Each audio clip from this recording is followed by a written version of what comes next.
الحمد للہ وکفا والسلام علی عباده الذین اصطفى اما بعد فاعوذ باللہ من الشیطان الرجیم بسم اللہ الرحمن الرحیم والعصر ان الانسان لفی خسر الا الذین آمنوا وعملوا الصالحات وتواصوا بالحق وتواصوا بالصبر صدق اللہ العظیم۔ کہ ہر ابتدا سے پہلے ہر انتہا کے بعد ذات نبی بلند ہے، ذات خدا کے بعد، اور دنیا میں جس طرح ہیں لوگ احترام کے قابل، میں سبھی کو مانتا ہوں مگر مصطفیٰ کے بعد۔ برادران اسلام، قرآن کریم کی میں نے آپ حضرات کے سامنے وہ صورت بیان فرمایا جس کو اللہ تبارک و تعالی نے فقط اس لیے نازل فرمایا کہ لوگ اگر پورے قرآن کو نہ سمجھ سکے اور ان چار باتوں کو سمجھ لے اور اپنی زندگی میں اگر میسر کر لے اور اس کے مطابق زندگی گزار لے، دنیا میں بھی اللہ تعالیٰ اس کو کامیابی سے نوازے گا اور آخرت میں اس کی کامیابی بہت بڑی ہی مقام پر حاصل ہوگی۔ یہ بڑا مقام کیا ہے؟ ایک کامیابی وہ ہے جو ہمیں آخرت میں میدان حشر میں اول مرحلے میں ہمیں کامیابی ملے کہ اللہ تبارک و تعالی ہمیں جنت کا اعلان فرمائے۔ میں اس کامیابی کی بات کر رہا ہوں، اور ایک کامیابی وہ ہے کہ ہم جہنم میں جائیں اور ہمارے نامہ اعمال کی سزا ہمیں ملے، ہم نے جو کرتوت کیے ہیں اس سزا کو بھگت کر کے نکلے، پھر جنت کے اندر داخل ہوئے۔ میں اس کامیابی کی بات نہیں کر رہا ہوں۔ کامیابی وہ ہوگی کہ اللہ تبارک و تعالیٰ میدان حشر ہی میں ہماری مغفرت کا اعلان فرمائے گا، اللہ تعالیٰ ہمیں اول مرحلے میں جنت کے اندر داخلہ فرمائے گا۔ اس کامیابی کے لیے اللہ تعالیٰ نے چار باتیں ارشاد فرمایا، اور فرمایا کہ جو شخص اس پر ڈٹا رہا اور اس کے مطابق زندگی گزارا وہ شخص کامیاب ہو گیا۔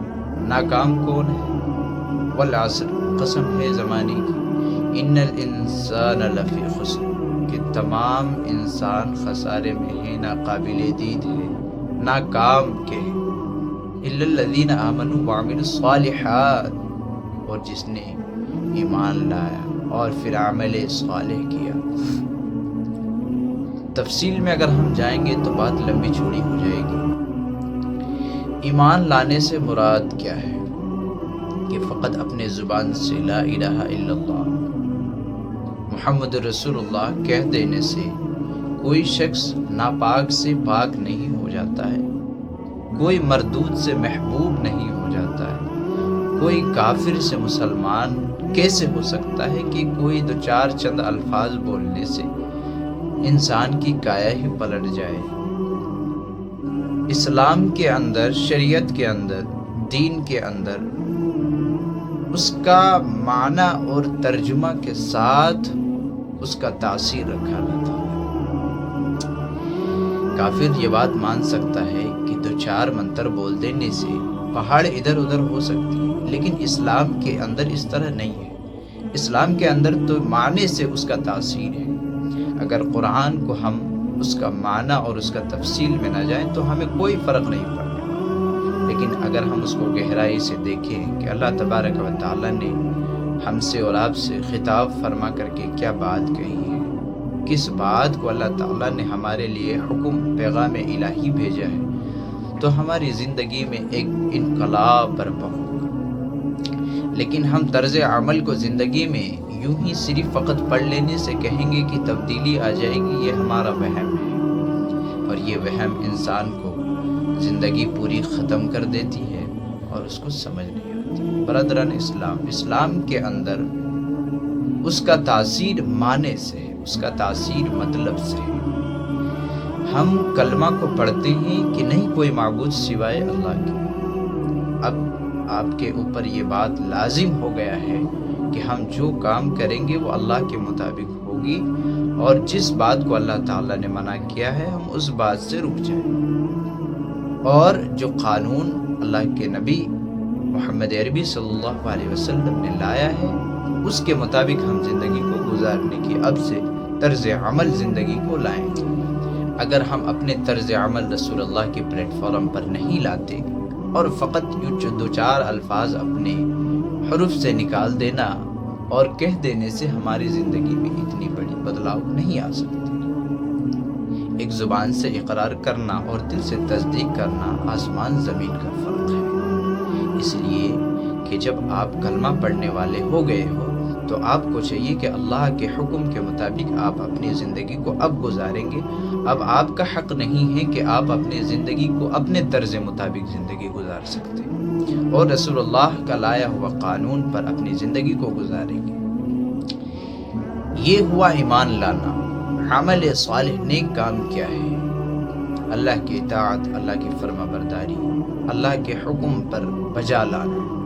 اللہ نے آپ کے اوپر نماز فرض کیا ہے، حج فرض کیا ہے، زکوٰۃ فرض کیا ہے۔ اس طرح کے ارکان جو کچھ بھی رسول اللہ اور نبی کریم صلی اللہ علیہ وسلم نے جو قانون لایا اور اللہ نے جو پیغام آپ کو بتلایا اس کے مطابق آپ زندگی گزارتے ہیں، یہ عمل صالح، یہ نیک کام۔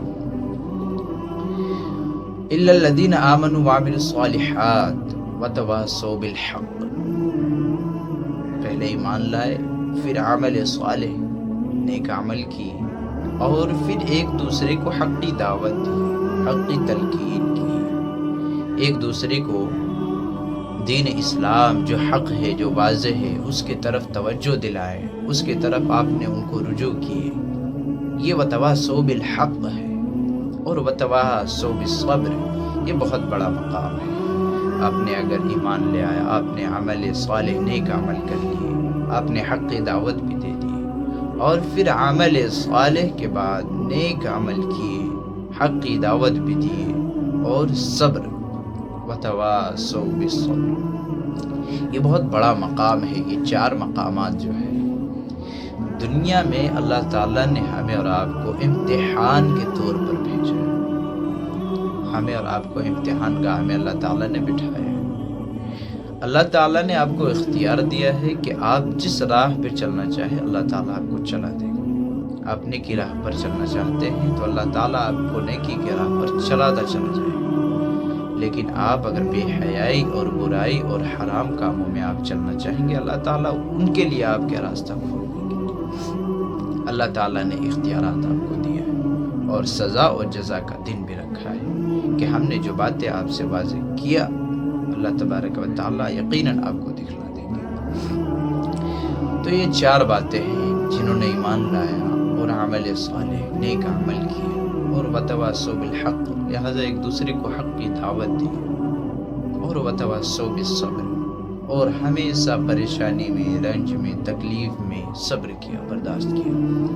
یہ چار باتیں جن کے اعمال میں ہوں گے یقیناً وہ میدان حشر میں اول مرحلے میں اللہ تعالیٰ نے وعدہ فرمایا کہ وہ اول مرحلے میں کامیاب ہوں۔ اللہ تعالیٰ ان کو اول مقام میں جنت کے اندر داخلہ فرمائے۔ ان چیزوں کے لیے قرآن کو سمجھنا اور اس پر عمل کرنا، اس کے مطابق زندگی گزارنا بہت مشکل ہے۔ لوگ ہوتے ہیں جو قرآن کو سنتے ہیں، ایک کان سے سنتے دوسرے کان سے نکالتے، لیکن طرز عمل زندگی میں لانا یہ بے حد مشکل ہے۔ اللہ تعالیٰ ہمیں اور آپ کو قرآن کو سمجھنے والا بنائے اور انہی چار باتوں پر اللہ تعالیٰ عمل کرنے والا بنائے۔